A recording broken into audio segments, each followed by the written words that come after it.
trato de Deus era com o seu povo de Israel, o povo de Israel tinha um santuário. Mas agora o trato de Deus na nova dispensação, o trato de Deus não é apenas com o povo de Israel. O trato de Deus é com toda a humanidade em Cristo Jesus. Mas então e agora? Se o trato de Deus é com toda a humanidade, Deus vai construir um santuário em cada nação? Não. É impossível entrarmos na presença de Deus sem antes reconhecer a sua soberania, reconhecermos o seu senhorio, sem antes o adorarmos.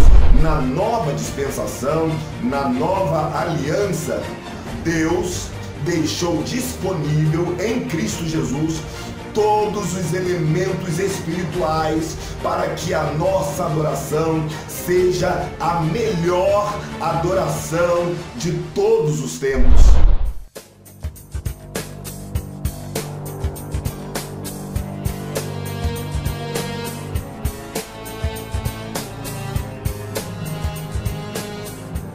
Olá, querido aluno, querido professor da Escola Bíblica Dominical, a paz do Senhor. No próximo domingo, estaremos estudando a lição de número 9, que tem como título Contrastes na Adoração da Antiga e Nova Aliança. Contrastes nos fala de diferenças, contrastes nos fala de distinção. E daí nos vem a pergunta, ou as perguntas: quais eram as diferenças na antiga aliança, ou na adoração da antiga aliança e na adoração da nova aliança? Qual era a melhor adoração? A adoração da antiga aliança ou a adoração da nova aliança? Quais eram os elementos de culto da antiga aliança e da nova aliança, os elementos de adoração?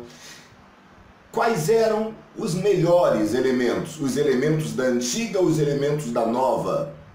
Quem eram os melhores adoradores?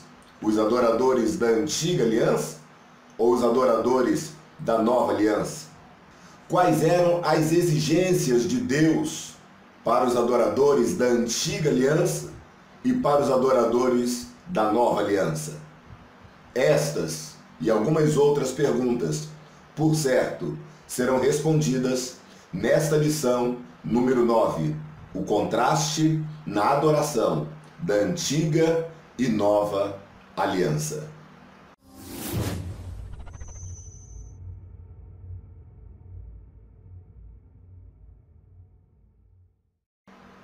Pois bem, irmãos, chegamos na lição de número 9.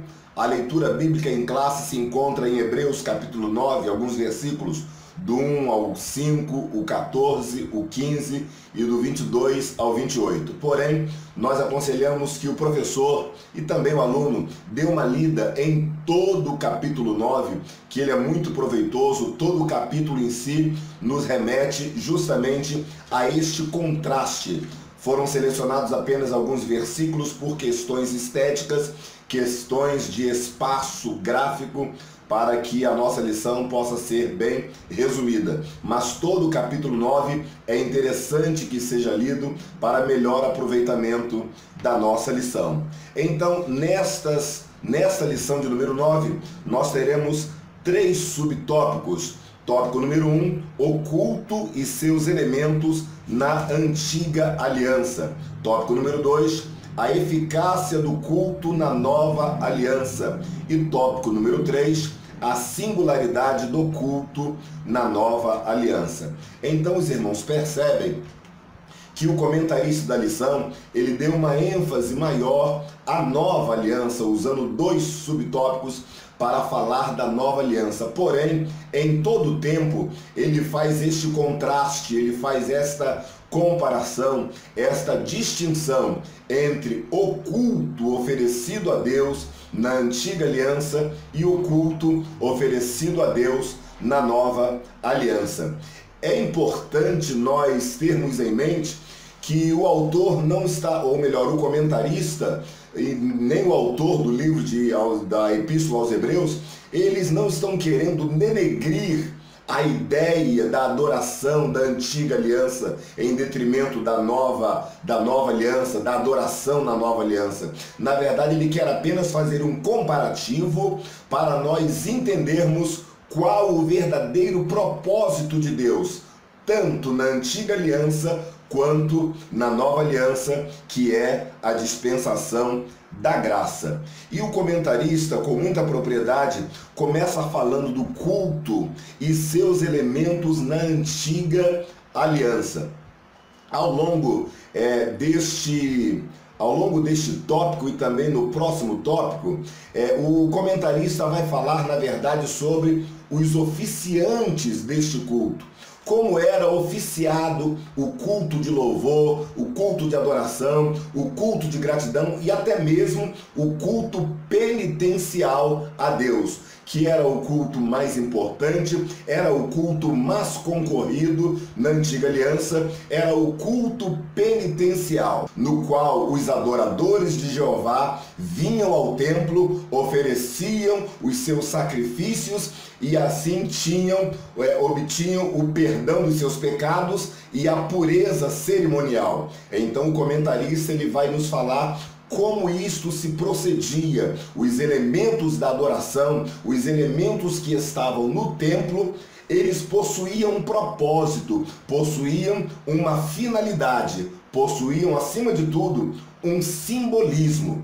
Em todo tempo, o comentarista da lição mostra para nós, ou melhor, não apenas o comentarista, mas o escritor aos Hebreus, em todo tempo, ele mostra para nós que absolutamente todos os elementos do templo, que eram elementos sagrados, apontavam para os elementos celestiais. Todos os elementos do templo, inclusive o próprio templo, apontava para o templo celestial, que era na verdade o próprio céu. Então todos os elementos que nós vemos no templo, no tabernáculo, eles apontavam para lições espirituais, para tipos espirituais e celestiais. Então, quando nós começamos a conhecer os elementos que formavam, por exemplo, o tabernáculo, o cortinado, os muros do tabernáculo, a bacia de bronze, o próprio altar do incenso, tudo isto possuía uma conotação espiritual. E neste primeiro tópico, o nosso comentarista, ele cuida de tratar deste assunto com muita propriedade. Qual era o simbolismo? Qual era o significado de cada um destes elementos? É importante salientarmos que haviam pelo menos dois significados, duas tipologias. A tipologia imediata para a próxima dispensação e a tipologia celestial. Eu gostaria rapidamente de falar sobre a tipologia imediata para a próxima dispensação ou para a próxima aliança. O que significava cada um daqueles elementos? Por exemplo, na entrada do tabernáculo havia um cortinado de 4 cores. E se nós pararmos para estudar cada uma daquelas cores, nós veremos claramente que elas falam dos 4 evangelhos contidos nas Sagradas Escrituras: Mateus, Marcos, Lucas e João.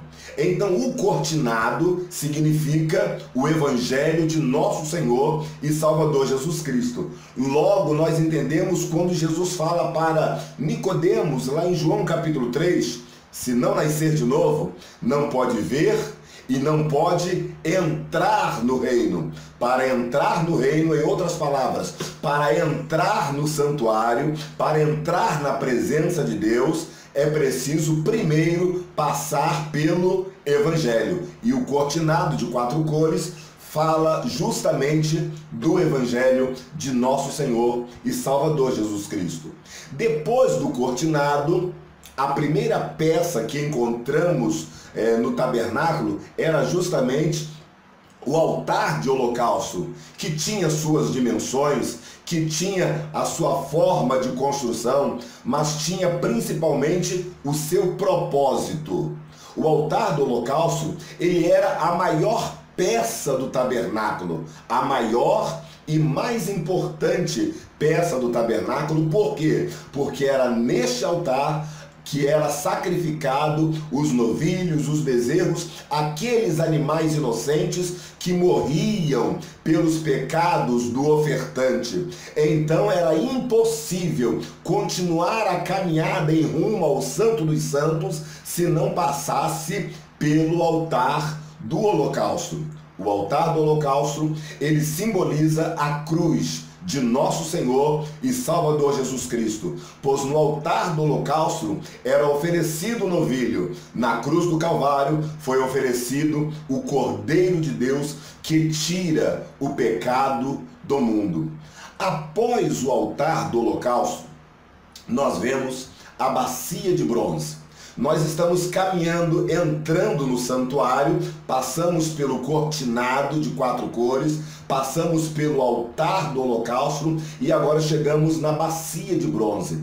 A bacia de bronze era onde os sacerdotes se banhavam, se lavavam, para que ele pudesse entrar no santuário propriamente dito e oferecer o culto a Deus, oferecer as ofertas de libação. Esta bacia simboliza a palavra de Deus, na qual nós nos limpamos, na qual nós nos banhamos, na qual nós nos purificamos. Foi por isso que Jesus, ao lavar os pés dos seus discípulos, Pedro disse: Senhor, se é assim, lava-me não apenas os pés, mas lava-me o corpo inteiro. E Jesus respondeu: vós já estáis limpos pela palavra. A bacia de bronze simboliza a palavra de Deus. É importante também nós lembrarmos que o último lugar onde nós pretendemos chegar na nova dispensação é o lugar santíssimo, é o Santo dos Santos. Mas para chegarmos até o Santo dos Santos, passaremos por uma série de elementos. E os irmãos podem observar que é uma forma crescente. Nós vamos crescendo, passamos pelo cortinado, depois passamos pelo altar do holocausto, depois passamos pela bacia. E deixa eu ler aqui no tópico número 1. O autor demonstra profundo conhecimento sobre o culto na antiga aliança, quando fala do tabernáculo e seus utensílios. Ele tem em mente as duas principais divisões do antigo santuário, o santo lugar e o santo dos santos. Na descrição, ele faz o primeiro compartimento. Ele faz do primeiro compartimento o santo lugar, onde estava o candelabro e a mesa dos pães da propiciação. Sim, aqui o comentarista já está entendendo que o ofertante, ou o celebrante, ou o oficiante, já passou pelo cortinado, já passou pelo altar do holocausto e já passou pela bacia de bronze. E agora está entrando no lugar santo, onde se encontra à esquerda o candelabro, à direita, a mesa com 12 pães asmos. À frente, um altar de incenso e uma outra cortina. O que simbolizava tudo isso? À esquerda, o candelabro simboliza a igreja de Jesus. Os irmãos se lembram de Apocalipse, a partir do capítulo 1, versículo 19, que os 7 castiçais simbolizam a igreja de Jesus Cristo em todos os períodos da história escatológica. Então o candelabro, ele simboliza a igreja. E neste simbolismo existem muitos detalhes que nós poderíamos citar, mas nós não vamos citar todos eles porque o tempo não nos permite. Mas é importante que o candelabro, ele era usado para trazer luz para dentro do lugar santo, porque até então no pátio onde ficava o altar do holocausto, a luz era natural, mas a partir do momento que você entrava no lugar santo, você não possuía mais a luz natural, você possuía apenas a luz do candelabro, que o candelabro simboliza a igreja de Jesus. A luz do candelabro simboliza o testemunho da igreja e simboliza a unção do Espírito Santo. Mas para que aquela luz permanecesse acesa, o candelabro ele era cheio de óleo especial. Era este óleo que fazia o fogo arder nas 7 pontas do candelabro. E este óleo simboliza a própria presença do Espírito. Interessante que para encher o candelabro, ele possuía uma haste central e 6 hastes laterais. O óleo era derramado justamente por esta haste central. Quando o óleo era derramado na haste central, ele era distribuído para as outras canaletas laterais do candelabro, e assim todas ficavam cheias na mesma medida, no mesmo nível. Isso simboliza o Espírito Santo de Deus, que primeiramente foi derramado na haste central, que simboliza a pessoa de Jesus Cristo, e agora através de Jesus o Espírito Santo foi distribuído para todas as hastes laterais, que somos nós, a igreja de Deus. Foi por isso que Jesus falou: sem mim nada podeis fazer. Então o candelabro simboliza a igreja de Jesus. Mas à nossa direita nós temos a mesa com os pães asmos. A mesa nos fala de comunhão, a mesa nos fala de ministério, a mesa nos fala de preparação, a mesa também nos fala da palavra, a mesa nos fala de sofrimento, pois os pães eram sem fermentos, simbolizando o período que o povo de Israel passou no Egito, sofrendo debaixo da mão dos seus exatores, até o dia em que Deus os tirou com braço forte e mão estendida, e naquela noite eles comeram pão sem fermento, porque Deus tinha pressa em tirar o seu povo do Egito. A mesa fala de tudo isto, fala de comunhão, fala de ministério, fala da palavra, fala de sofrimento, fala de preparação. Mas agora, caminhando mais um pouco avante, nós nos deparamos com o altar do incenso. Após o altar do incenso, nós entraremos no lugar santíssimo. Após o altar do incenso, o sacerdote da antiga aliança entrava no lugar santíssimo, na própria presença de Deus. Mas o altar do incenso, ele simboliza adoração. É impossível entrarmos na presença de Deus sem adorá-lo. Estamos falando do culto da nova aliança. Estamos falando da superioridade do culto da nova aliança. É impossível adorarmos a Deus, é impossível, entrarmos na presença de Deus sem o adorar na beleza da sua santidade. Os irmãos podem reparar que todos aqueles que almejavam a cura da parte de Jesus e a ele se achegavam, eles sempre, primeiramente, adoravam, reconheciam o senhorio e a soberania de Cristo, louvavam e glorificavam a Deus, somente para depois pedirem aquilo que eles desejavam, somente para depois receberem o milagre.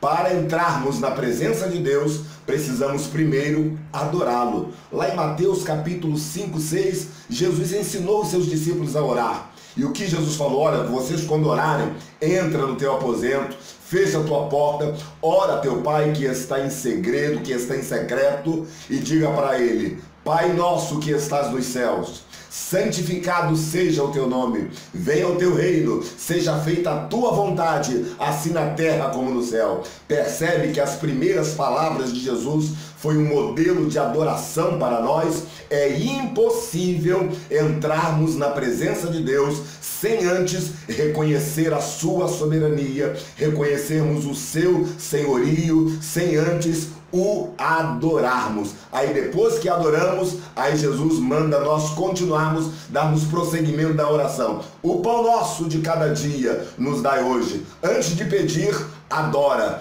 Antes de suplicar, adora. Antes de pedir algo a Deus, adore a Deus. Porque para entrarmos na presença de Deus, precisamos entrar com adoração. É por isso que o altar do incenso estava como o último objeto, o último utensílio, o último elemento no lugar santo para dar acesso ao lugar santíssimo.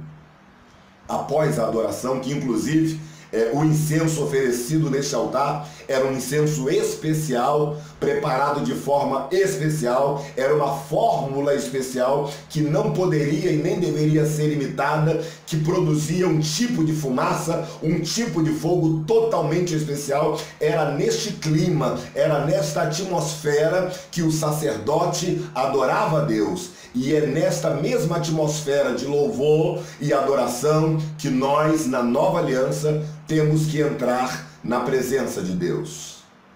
Após o altar do incenso, o ofertante, ou o celebrante, digo, o sacerdote, ele entrava no lugar santíssimo. Mas detalhe, apenas uma vez por ano. Então todo o ritual, toda esta trajetória era feita apenas uma vez por ano por um único sacerdote. E quando falamos de contraste com a adoração da antiga aliança e da nova, estamos falando justamente isto. Primeiro, os elementos da antiga aliança eram apenas tipológicos. Os elementos da nova aliança, nós possuímos outra matriz para nos espelharmos e servir de inspiração para nós. Os elementos da antiga aliança apontavam para o templo celestial. Os elementos da antiga aliança apontavam para o próprio céu. Na nova aliança, nós não possuímos elementos físicos, porém, nós temos um modelo a ser seguido. E este modelo é o próprio céu, é a própria presença de Deus. Então nós aprendemos na antiga aliança como nos aproximar de Deus, com o testemunho da igreja, com os pães da propiciação, com a adoração do altar do incenso. E agora nós entramos na presença de Deus, que é o próprio céu, que é o próprio Cristo, que é o próprio Verbo. Agora, era apenas um sacerdote, uma vez por ano. Na nova aliança, na nova adoração, não é apenas uma vez por ano, não é apenas um sacerdote.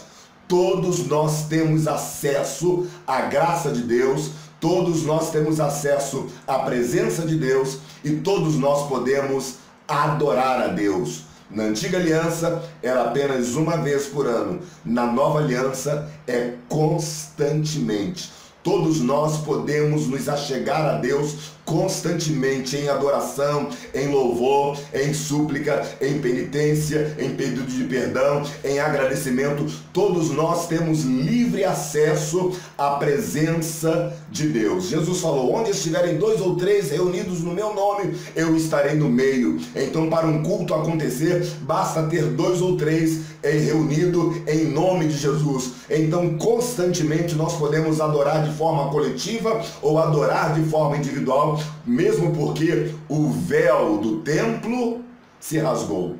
Depois do altar do incenso, tinha um cortinado grosso, alto, espesso. A Bíblia diz que por ocasião da morte de Jesus, este véu, este cortinado se fendeu de alto a baixo, e a partir de então, todos nós temos acesso ao Santo dos Santos, que é a presença de Deus.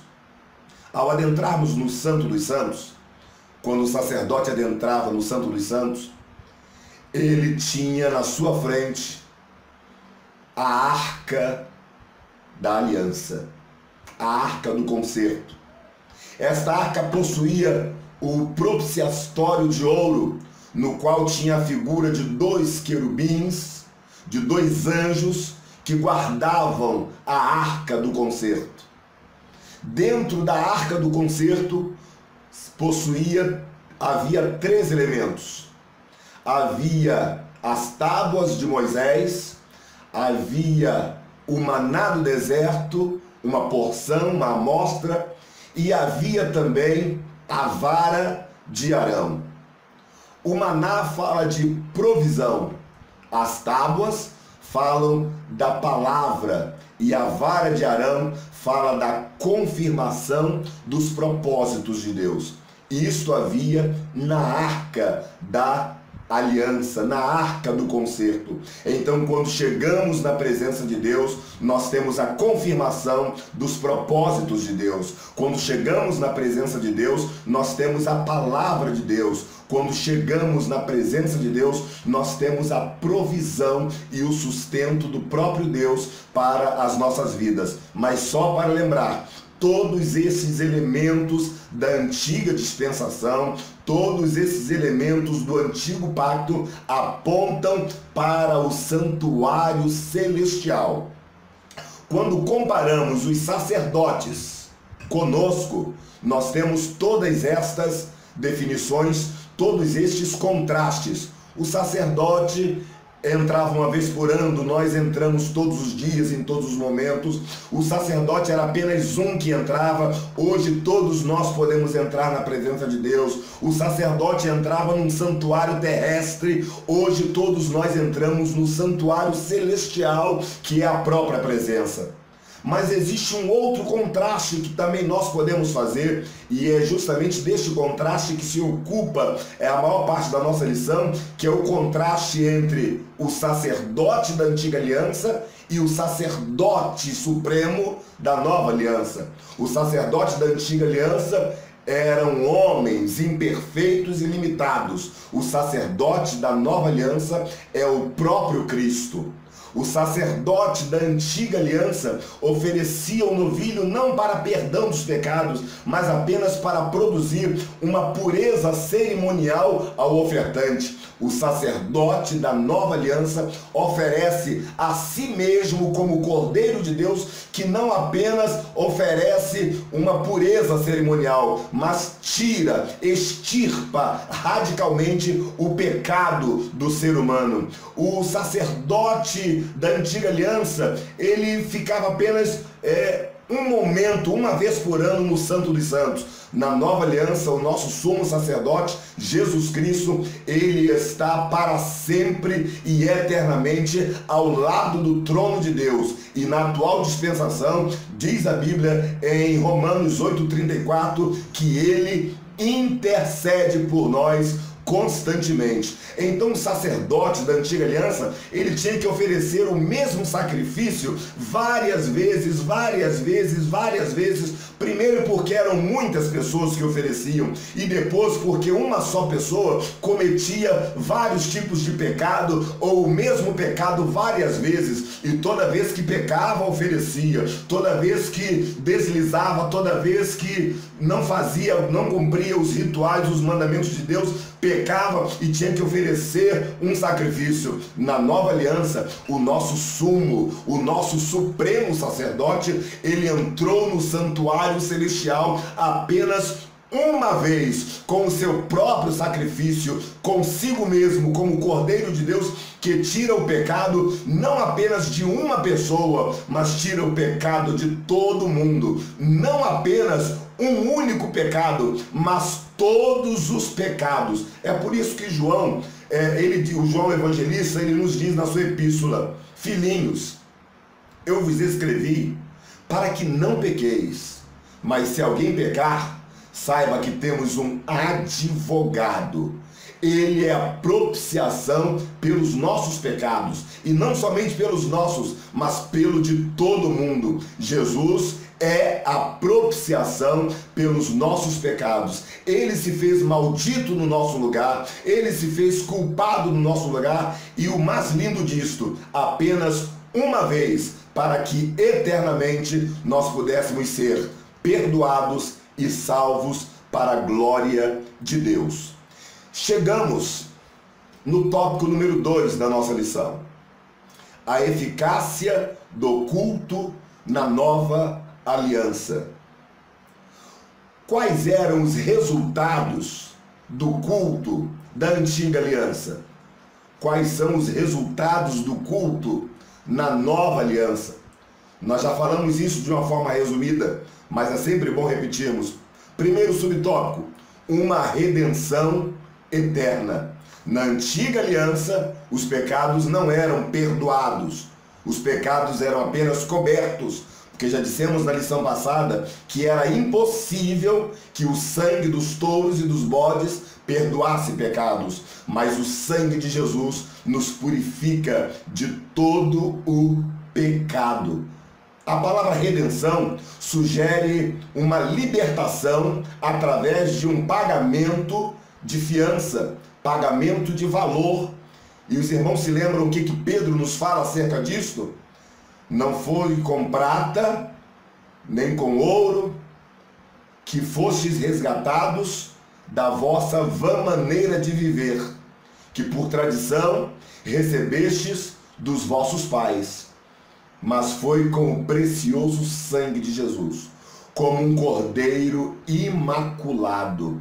Pedro está nos dizendo que nós fomos resgatados. Jesus pagou o preço da nossa eterna redenção. E este preço foi o seu sangue. Na nova aliança, na nova dispensação, no novo pacto, a nossa adoração é mais efetiva, é mais eficaz, porque nós temos a marca da redenção. Nós temos a marca do sangue de Jesus que nos redime de todo o pecado.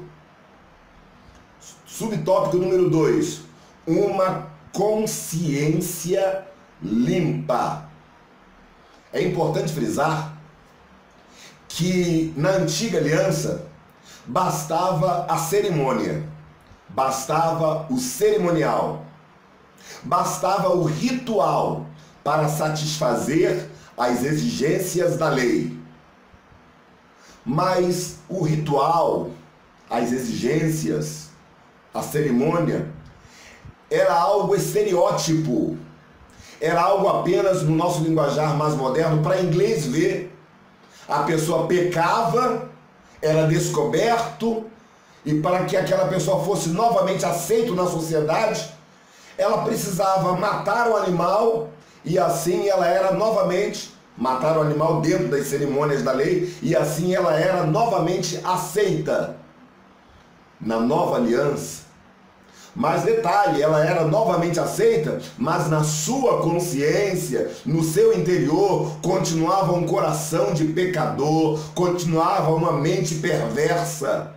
Mas isso não importava, porque ele tinha cumprido o ritual.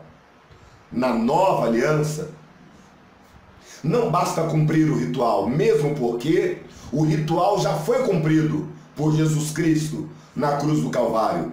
Na nova aliança, o ofertante precisa aceitar o ritual oferecido, em outras palavras, aceitar a morte substituta de Jesus e se deixar ser purificado dos seus pecados. Porque na nova aliança, o sangue de Jesus tem poder não apenas para perdoar, mas tem poder para purificar. E purificar é tornar a nossa consciência limpa, é tornar a nossa consciência pura. E isto só é possível mediante um real, verdadeiro e genuíno arrependimento. Na antiga aliança, ainda que a pessoa se arrependesse, ainda que a pessoa se quebrantasse, o sangue daqueles animais não eram suficientes para purificarem dos seus pecados. Mas na nova aliança, o sangue de Jesus é suficiente e capaz de não apenas nos perdoar, mas também nos purificar e deixar a nossa consciência limpa. Subtópico número 3, uma herança eterna. O novo sacrifício provoca o que no ofertante? É isto que nos diz esse tópico número 2. A eficácia do culto na nova aliança. Provoca uma redenção eterna, provoca uma consciência limpa e provoca uma herança eterna. A nossa herança, ela é eterna. A palavra herança, usada no Novo Testamento, ela fala tanto de herança de bens materiais, quanto herança de bens espirituais, eternos. Pedro nos fala isso, não é isso? O apóstolo Paulo nos fala de bendito seja o Deus e Pai de nosso Senhor e Salvador Jesus Cristo, o qual nos abençoou com todas as bênçãos espirituais no lugar celestial e nos destinou e nos reservou uma herança incorruptível, incontaminável, que não se pode murchar, guardada nos céus para nós. A nossa herança, em primeiro lugar, ela é terrena, porque Deus em Cristo, Ele tem promessas de bênçãos materiais sim para nós. Isso não é o mais importante, mas também faz parte do pacote da salvação, do pacote da redenção. Mas a nossa herança, além de ser terrena, também ela é espiritual. Por que ela é espiritual? Porque em Cristo, na nova aliança, nós adoramos a Jesus porque nós temos riquezas espirituais que nós adquirimos através da cruz de nosso Senhor e Salvador Jesus Cristo. Aliás, parando neste ponto, é importante salientarmos que na nova dispensação, na nova aliança, Deus deixou disponível em Cristo Jesus todos os elementos espirituais para que a nossa adoração seja a melhor adoração de todos os tempos. É incrível entendermos que os antigos adoradores, ou os adoradores da antiga aliança, eles adoravam a Deus e adoravam a Deus com fervor. Eu até diria que eles eram melhores adoradores do que nós. Mas detalhe, eles eram melhores do que nós sem muitos elementos. Os elementos que eles possuíam eram elementos terrenos, eram elementos visíveis. E hoje, quais os elementos que nós possuímos? Nós possuímos a certeza da salvação, nós possuímos o nosso nome escrito no livro da vida, nós possuímos o Espírito Santo morando em nós, nós possuímos a guarnição dos anjos do Senhor que guardam aqueles que hão de herdar a salvação, Hebreus 1,14. Nós possuímos tantas bênçãos espirituais em Cristo, e isto tudo, todos esses elementos são suficientes para nós sermos melhores adoradores. Isto faz parte da nossa herança espiritual, mas também nós temos uma herança eterna. Esta é a promessa que Deus nos faz, a vida eterna. João capítulo 3, versículo 16, porque Deus amou o mundo de tal maneira que deu o seu Filho unigênito para que todo aquele que nele crê não pereça, mas tenha a vida eterna. Quem crê no Filho está salvo, mas quem não crê no Filho já está condenado. E a condenação é essa, que não creram no unigênito Filho de Deus. Em João capítulo 1, João nos fala, Jesus veio para o que eram seus, mas os seus não o receberam, mas a todos que o receberam deu-lhes o poder de serem feitos filhos de Deus. Isso nos fala de herança eterna. Então a nova aliança nos trouxe estas benditas consequências: uma redenção eterna, uma consciência limpa e uma herança eterna. E chegando no tópico de número 3, a singularidade do culto da nova aliança. Na nova aliança, o santuário é celestial, o sacrifício é superior e a promessa é gloriosa. Na nova aliança, o santuário é celestial. A ordem de Deus lá atrás, a ordem de Deus para Moisés, é que ele construísse o tabernáculo de acordo com o modelo apresentado, pois este modelo apontava para o santuário celestial. Para Salomão, também foi determinado que ele fizesse o templo de acordo com o modelo apresentado, pois o modelo apresentado apontava para o santuário celestial. E a essa altura alguém vai perguntar, Então lá no céu tem um santuário? Então lá no céu tem um templo? Não, não é isto que a Bíblia quis dizer. Este modelo sugerido para Moisés e para Salomão era um modelo que aponta para o céu num sentido de nós nos prepararmos para chegarmos na presença de Deus.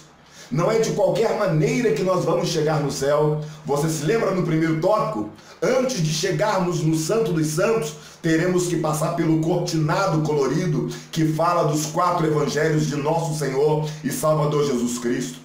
Antes de chegarmos no Santo dos Santos, teremos que passar pelo altar do holocausto, que fala da cruz do Calvário. Antes de chegarmos no Santo dos Santos, teremos que passar pela bacia de bronze, que fala da palavra.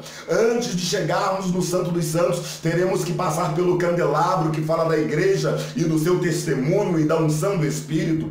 Antes de chegarmos no Santo dos Santos, teremos que passar pela mesa da propiciação, pela mesa dos pães asmos, que fala de alimento, que fala de palavra, que fala de ministério, que fala de sofrimento. Antes de chegarmos no Santo dos Santos, teremos que passar pelo altar do holocausto, pelo altar do incenso, que fala de adoração a Deus, que fala de reconhecimento do senhorio do nosso Deus.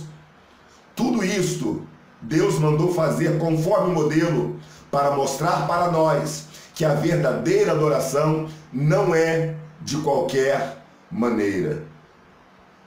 Isso quer dizer que hoje, na nova aliança, nós podemos sim ter uma adoração mais eficaz, termos uma adoração mais excelente, porque os nossos elementos, ou os elementos nos quais nos inspiramos, são elementos superiores. O nosso santuário não é terrestre, mesmo porque, quando o trato de Deus era com o seu povo de Israel, o povo de Israel tinha um santuário, mas agora o trato de Deus na nova dispensação, o trato de Deus não é apenas com o povo de Israel, o trato de Deus é com toda a humanidade em Cristo Jesus. Mas então e agora? Se o trato de Deus é com toda a humanidade, Deus vai construir um santuário em cada nação? Não.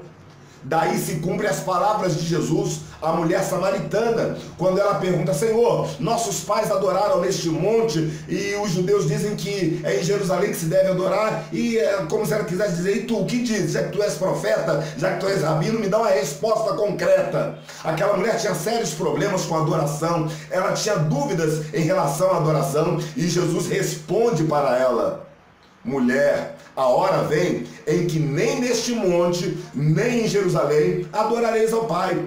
Mas a hora vem, e agora é, em que os verdadeiros adoradores, aqueles que querem verdadeiramente adorar a Deus, não vão estar preocupados em procurar um local perfeito, um local exato ou um local propício. Os verdadeiros adoradores adorarão a Deus em espírito e em verdade, porque disse Jesus: o Pai procura a tais que assim o adoram. Então, a adoração da nova aliança é uma adoração em espírito e em verdade, que não está baseada em elementos materiais, em elementos terrenos, mas está baseada no santuário celestial.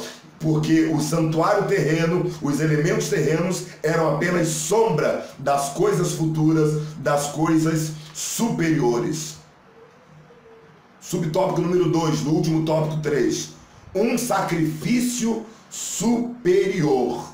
Já foi dito e repetido muitas vezes que o sacrifício de Jesus foi superior porque ele se ofereceu apenas uma vez. Porque era o próprio Filho de Deus dando a sua vida, entregando a sua vida. Jesus uma certa vez disse isso: ninguém tira a minha vida, mas eu de mim mesmo a dou. Jesus deu, ofereceu, doou, abriu mão da sua vida para salvar a humanidade. E isso, repito, aconteceu uma só vez, para sempre, para resgatar a todos, para nos perdoar de todos os pecados, para perdoar toda a humanidade de todas as gerações que se sucedem. E o mais lindo, o mais interessante, é que os adoradores da antiga aliança, eles precisavam crer não nos elementos presentes, mas no elemento futuro, que era a cruz do Calvário e o céu. Os adoradores na nova aliança, nós temos que crer na cruz de Jesus e no céu. Em outras palavras, os adoradores da antiga aliança olhavam para frente e mais para frente. Os adoradores da nova aliança olham para trás, que é a cruz, que foi o marco entre as duas alianças, e olhamos para frente, que é o céu. Isso quer dizer que o sacrifício de Jesus na cruz do Calvário, ele foi tão, mas tão superior, que ele conseguiu salvar toda a humanidade, desde Adão até o último ser humano que nascer. O sacrifício expiatório de Jesus é poderoso para salvar a todos os pecadores. Louvado seja o nome de Jesus. E subtópico número 3, uma promessa gloriosa. A promessa da antiga aliança era uma promessa de pureza litúrgica, pureza cerimonial, mas não tratava o indivíduo por dentro. A promessa da nova aliança trata o indivíduo por dentro, no coração, na alma, no espírito, e além de tratá-lo por dentro, oferece para ele promessas superiores, porque a nossa promessa não é estar no santuário terreno, não é entrar no lugar santíssimo terreno. A nossa promessa é entrarmos na presença de Deus e entrarmos no céu. Louvado seja o nome do Senhor. Relembrando as palavras de Jesus, Nicodemos, se não nascer de novo, não pode ver e nem entrar. Hoje, na dispensação da graça, nós estamos vendo a glória de Deus, nós estamos vendo a graça de Deus, nós estamos vendo, presenciando, vivenciando a presença de Deus. E em breve nós entraremos definitivamente na presença de Deus, porque Jesus falou que na casa do Pai há muitas moradas. E se não fosse assim, ele teria dito: vou preparar-vos lugar. E se eu for e vos preparar lugar, virei outra vez para vós e vos levarei para mim mesmo, para que onde eu estiver, estejais vós também. O versículo 28 do capítulo 9, o escritor encerra este assunto dizendo que Jesus, da mesma forma que ele apareceu uma vez para perdoar pecados, para morrer pelos pecadores, ele aparecerá segunda vez, desta vez sem pecado, aos que o esperam para salvação eterna. Que Deus nos abençoe nesta lição de número 9, que Deus abençoe a todos os alunos, que Deus abençoe a todos os professores.